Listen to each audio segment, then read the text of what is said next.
네, 은혜로운 찬양 참 감사합니다. 부족한 종이지만 저를 통해 하나님의 생명의 말씀이 바르게 선포되기를 간절히 바라며 오후 예배까지 하나님의 말씀을 사모하며 앉아 계신 성도 여러분에게 하나님의 은혜가 가득한 시간이 되기를 간절히 축복합니다.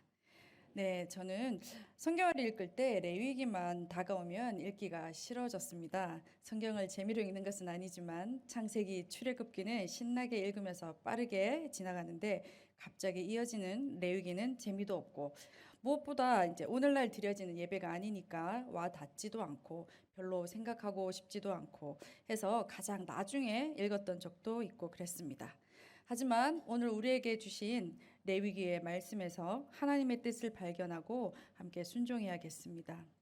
레위기에서 언급하는 제사는 5가지인데 무엇인지 아시지요?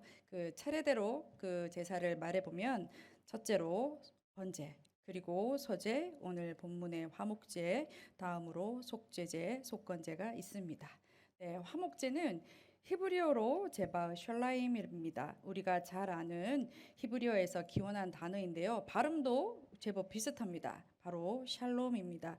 샬롬은 아시다시피 평화와 친교의 의미가 있어서 영어로는 화목제를 피스 오퍼링, 펠로우십 오퍼링으로 나타내고 있습니다. 그리고 우리 성경에서도 화목제가 한자어로 이렇게 표기가 되어 있는데 아시다시피 화목할 화 그리고 화목할 목 제사제입니다. 그래서 쉽게 그 의미를 알 수 있는데요. 화목제는 지금 오늘 읽은 본문 3장도 있지만 레위기 7장 11절에서 38절도 같이 살펴봐야 합니다. 오늘은 본문이 너무 길어서 제가 3장만 같이 읽었는데요. 한번 댁에서 읽어보시면 좋을 것 같습니다. 그리고 화목제에는 3가지가 있습니다. 첫째로 감사제, 그리고 서원제, 그리고 마지막으로 낙헌제 또는 자원제라고 명칭하는 화목제에는 3가지가 있습니다. 감사제는 말 그대로 감사한 일이 있을 때 하나님 은혜에 감사해서 드리는 제사고요. 서원제는 하나님께 서원하는 경우 또는 그 서원이 이루어졌는 경우에 드리는 제사인데 이제 성경에서 예를 한번 들어보자면 나실인 서원 많이 들어보셨죠? 그때 드리는 제사가 있었고 또 자식이 없어서 하나님께 울부짖으며 기도했던 한나가 또 생각나실 겁니다. 그러니까 한나가 드린 서원제도 우리가 알 수 있습니다. 낙헌제는 자원제라고 하는데요. 낙자가 한자어로 즐거울 낙자예요. 그래서 자발적으로 즐거운 마음으로 하나님께 드리는 제사입니다. 감사하는 마음으로 드린다는 점에서 감사제와 비슷하지만 축복을 받는 것에 상관없이 나는 하나님께 제사 드리겠다, 예배 드린다 하는 점이 다르다고 할 수 있습니다. 화목제를 드릴 때 드리는 제물은 어떤 것을 드리는지 본문 1절, 6절, 12절을 차례대로 같이 읽어보겠습니다. 사람이 사람이 만일 만일 화목제 제물을 예물로 드리되 소로 드리려면 수컷이나 암컷이나 흠 없는 것으로 여호와 앞에 드릴지니 만일 여호와께 예물로 드리는 화목제 제물이 양이면 수컷이나 암컷이나 흠 없는 것으로 드릴지며 만일 그의 예물이 염소면 그것을 여호와 앞으로 끌어다가 네, 이렇게 소, 양, 염소인데요. 다른 제사들은 꼭 수컷을 드려야만 됐어요. 하지만 화목제는 암수 구별이 없이 드릴 수 있었습니다.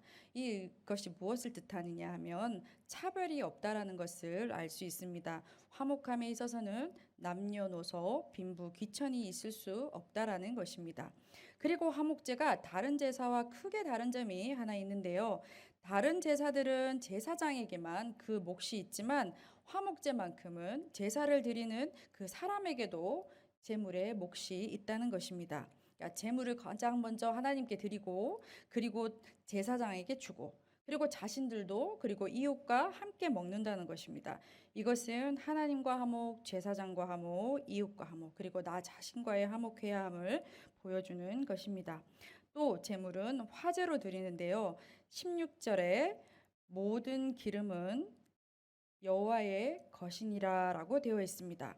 화목제에서 특히 기름을 태우는 것을 강조하고 있는데요. 재밌는 생각을 해봤어요. 왜 맛있는 소의 부위에서 가장 맛있는 게 안심, 등심, 뭐 속꼬리 이런 거 아닙니까? 근데 왜 하나님께서는 저희가 별로 이렇게 좋아하지 않는 소기름은 먹지 말라고 하시더라고요. 몸에 안 좋다고 콜레스테롤 잔뜩 들어있고 그렇다고. 그런데 왜 그 부위를 원하셨을까? 왜 그 부위를 이렇게 받으셨을까? 어떤 이전에 부흥 강사님이 그렇게 설교를 하셨대요. 하나님은 우리를 너무 사랑하셔서 자신이 나쁜 거 다 먹고 우리는 좋은 거 준다. 근데 이 말씀에 뭐 여기 앉아 계신 분도 아멘 하면 또 아멘으로 받으면 좋을 것 같고요. 근데 그거는 아니겠죠. 그래서 제가 왜 기름을 드리라고 했을까?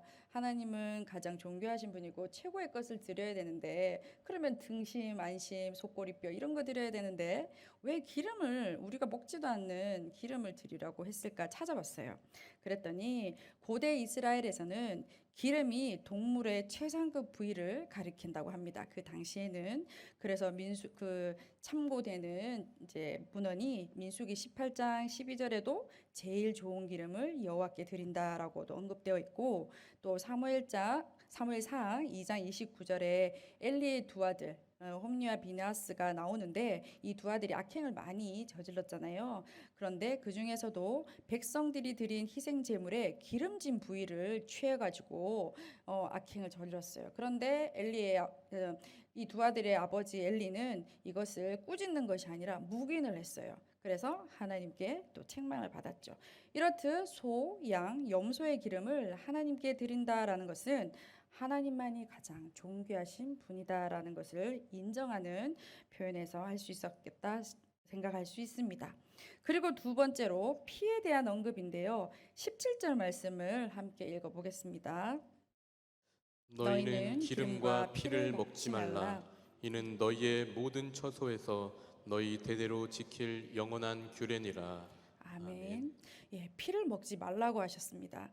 레위기 17장 11절의 말씀도 같이 봐야 되는데요. 여기에 핵심이 있어서 같이 읽어보겠습니다.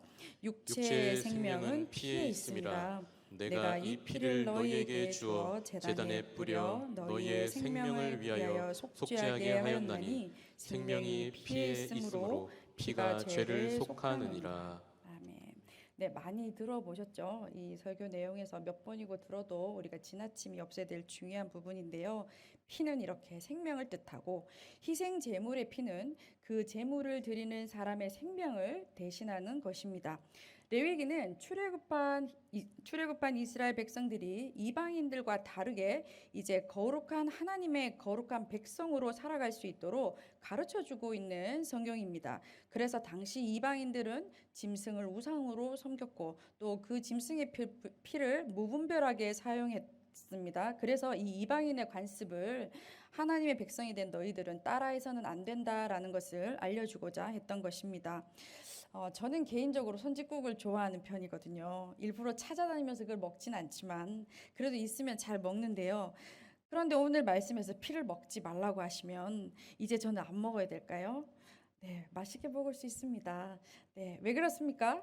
먼저 지금은 구약 시대가 아니고 짐승을 잡아다가 제사를 드리는 예배를 하지 않습니다. 그래서입니까? 뭐 그래서일 수도 있겠지만 가장 큰 이유는 예수님입니다. 네. 예수님 덕분에 우리가 먹는 것에 자유할 수 있죠. 히브리서 10장 18절의 말씀을 또 한번 같이 읽어보겠습니다. 이것들을 사하셨은즉 다시 죄를 위하여 제사 드릴 것이 없느니라. 네, 예수님이 우리를 위해서 다 감당하셨기에 우리는 이제 자유할 수 있습니다. 화목제는 하나님과 사람의 수직관계 그리고 사람과 사람 사이의 수평관계에서 화목을 이루는 것이라고 할 수 있는데요. 떠오르는 것이 있으시지 않습니까? 바로 죄 뒤에도 있는데 뭐가 딱 떠오르십니까? 십자가가 떠오르시죠? 네, 맞습니다. 십자가 한가운데 돌아가신 바로 예수님을 또 같이 떠올릴 수 있습니다. 신약 성경 로마서 3장 25절과 요한 1서 2장 2절의 말씀을 같이 한번 보겠습니다. 읽어보시겠습니다. 이 예수를 하나님이 그의 피로써 믿음으로 말미암는 화목제물로 세우셨으니 이는 하나님께서 길이 참으시는 중에 전에 지은 죄를 간과하심으로 자기의 의로우심을 나타내려 하심이니 그는 우리 죄를 위한 화목제물이니 우리만 위할 뿐 아니요 온 세상의 죄를 위하심이라. 아멘. 아멘. 네. 우리는 지금 예수님 덕분에 소나 양을 잡는 제사를 지내지 않아도 됩니다. 너무나 감사한 일이지요. 화목제도 우선은 속죄를 뜻합니다. 네, 그것은 특히 하나님과의 화목, 즉 하나님과의 교제의 회복을 의미합니다. 모든 제사는 희생 제물을 드리기 때문에 기본적으로는 속죄의 의미가 있습니다. 이제는 예수 그리스도께서 제물 되셨으므로 더 이상 희생 제물이 필요 없게 되었습니다. 예수님은 우리가 하나님과 화목하고 이웃과 화목하게 하기 위해 이 땅에 오셨습니다. 우리는 예수 그리스도 안에서 하나님과 화목해야 하고 또 이웃과 화목해야 합니다. 그리고 화목제는 또 다른 제사들과 또 다른 특징이 있는데요. 번제는 제물을 모두 태우지만 화목제는 기름이랑 두 콩팥, 간의 일부만 태워서 드리고 나머지 많은 부분은 화목제의 가장 중요한 특징으로 여러 사람들이랑 나눠 먹어야 합니다. 나눠 먹는 것까지가 제사였습니다. 이 부분을 한번 생각해 보실까요? 제사를 드린 다음 다 함께 바쳐진 제물을 모든 사람과 함께 먹어야 하는데요. 옆을 보았을 때 모든 사람들과 관계는 마냥 다 좋지 않을 수도 있습니다. 그 중에는 싸운 사람도 있고 또 싫은 사람도 있고 괜히 불편한 사람도 있을 것입니다. 그런데 같이 먹어야 되는 것이 명령이고 순종해야만 했어요. 물 한 잔 이렇게 꼴깍 마시고 금방 헤어질 수 있는 제사가 아니라 함께 앉아서 드린 제물을 다 먹어야 됐어요. 자, 소를 한번 예를 들어보겠습니다. 제가 이 성경 말씀에 좀 더 가까이 접하고 싶어서 많이 그 시대를 회상하면서 한번 생각을 해봤거든요. 소 한 마리가 이제 얼마일까 크기가 지나가는 소가 몇 킬로일까 생각했더니 이제 검색 같은 걸 많이 했죠. 뭐 소마다 좀 다르겠지만 600kg 내외라고 해요. 그러면 기름이랑 못 먹는 기름이랑 뭐 콩팥이나 이런 내장 같은 것들을 좀 빼고 피도 빼고 그러니까 살코기 부분이 360kg이다. 누가 이렇게 이렇게 정리를 해놓았더라고요. 보통 우리 식당을 가면 1인분에 뭐 150g, 200g 이렇게 적혀 있잖아요. 물론 200g 먹어서 배부르고 이런 건 아니지만 더 넉넉하게 먹는다고 해도 소 한 마리를 먹으려면 몇 명이나 먹어야 될 것 같습니까? 360kg가 남는데요. 수백 명이 먹어야 되겠죠. 넉넉하게 1kg를 먹는다고 해도 남자분이 먹는다고 해도 360명일 것이고, 근데 보통 뭐 300g, 500g 넉넉하게 먹는다고 해도 어쨌든 수백 명이 먹어야 되는 양입니다. 그런데 하나님은 그날 먹으라고 했잖아요. 물론 뒤에 서은제 감사진 다음 날까지 먹으라고도 했지만 이 화목제사 그날 먹어야 되는 거예요. 그래서 이날은 동네의 잔칫날이 되겠죠. 가난한 사람들은 고기를 먹을 수 없는 가난한 사람들은 이날 또 고기도 먹을 수 있는 날이 되고 또 나눠 먹다 보면 불편한 관계에 있는 사람들, 부담스러웠었던 관계들도 또 자연스럽게 화목이 될 수도 있고 그렇게 음식을 나눠 먹을 때 하나님의 은혜를 또 다시 생각할 수 있고 그래서 그 감사하고 또 그 감사를 이웃과 나눔으로써 화목이 회복될 수 있는 예배가 바로 화목제였습니다. 하나님은 우리가 하나님과 화목해야 하지만 이웃과의 화목도 원하셨습니다. 화목제의 형태는 오늘 사라졌지만 오늘을 살아가는 우리도 그렇게 반드시 해야 합니다. 주일 예배드리러 나오셔서 하나님과 화목만을 생각하지 마시고 교우들과 교제를 나누시고 또 세상에 나아가서 이웃들과도 화목하게 지내시기를 권면합니다. 다소 손해보는 것 같아도 내가 먼저 손 내미시고 다가가시고 내가 화평을 이루는 성도 여러분이 되시기를 간절히 바랍니다. 우리의 삶의 지표자 되시는 분이 바로 예수님이십니다. 우리는 예수님이 살던 모습으로 예수님처럼 따라 살아가야 하는 것이 우리가 바로 해야 할 일입니다. 예수님이 우리에게 그렇게 하셨듯이 우리도 하나님을 사랑하고 이웃을 사랑하는 일에 애쓰고 힘써야겠습니다. 그런데 이것이 참 쉬운 것 같지만 쉬운 일이 아니잖아요. 내 힘으로 사랑하는 것이 참 쉽지 않습니다. 내 의지로 하기에도 참으로 어렵습니다. 오늘도 예배 가운데 우리 자신이 먼저 화목제를 드리며 회복하고 하나님과의 화목이 회복되고 유지되고 그 회복된 마음으로 이웃에게 전할 수 있습니다. 하나님과 이웃과 화목하게 살아가는 것, 하나님이 우리에게 주신 큰 사랑을 기억하고 경험한 우리가 반드시 해야 할 일입니다. 그것이 하나님이 우리에게 향하신 뜻입니다.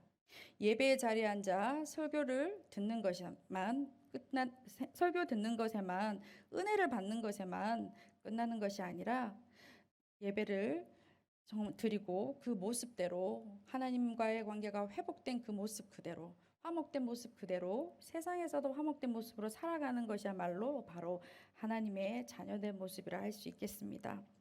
화목제의 말씀을 통해서 화목은 하나님께 감사하고 기뻐하고 이웃에게 기꺼이 나누고 베풀 때 화목이 회복되는 것을 깨닫게 됩니다. 항상 기뻐하라 하신 말씀대로 기뻐하고 쉬지 말고 기도하라 하신 말씀대로 하나님의 뜻을 구하며 기도하고 또 범사에 감사하라 하신 말씀대로 하나님께 감사하며 내 이웃을 내 몸과 같이 사랑하라 하신 말씀대로 이웃을 사랑하며 화목을 이루는 삶을 살아갈 수 있도록 오늘 우리에게 하나님이 큰 은혜 주시기를 간절히 바랍니다. 또 오늘의 말씀을 기억하면서 화평을 이루기 위해 함께 애써보는 우리 모두가 되었으면 좋겠습니다. 마지막으로 욥기의 말씀을 함께 읽어보겠습니다. 너는 하나님과 화목하고 평안하라. 그리하면 복이 내게 임하리라. 아멘. 아멘. 이렇게 분명히 하나님께서 하나님과 화목하고 평안하면 복이 임할 것이라고 약속의 말씀을 주셨습니다.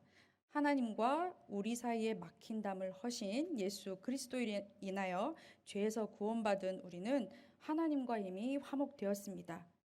이제 우리는 하나님과 그 화목이 끝까지 유지될 수 있도록 화목하고 또 이웃과 화목하여 하나님이 주시는 복을 마음껏 누리는 우리의 인생이 되기를 간절히 축원합니다. 함께 기도하겠습니다.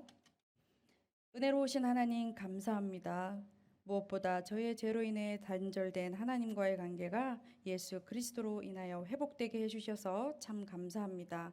그리고 우리에게 허락하신 이웃을 감사합니다. 가정과 직장과 교회와 다른 공동체들 가운데 함께 살아가게 하심에 감사합니다. 그럼에도 더 감사하지 못하고 이웃에 관심이 없었습니다. 먼저 손 내밀지 못했음을 용서해 주시옵소서. 불쌍히 여겨주시고 저희를 붙들어 주시옵소서. 하나님 아버지, 너무나 연약하고 부족한 저희들이 화목을 이루는 하나님의 자녀로 살아갈 수 있도록 도와주시옵소서. 하나님과 화목하며 이웃과 화목하며 하나님이 부어주시는 복을 누리는 복된 삶이 되게 해주시기를 간절히 소원합니다. 저희를 위하여 기꺼이 화목제물 되신 예수님 이름으로 기도합니다. 아멘.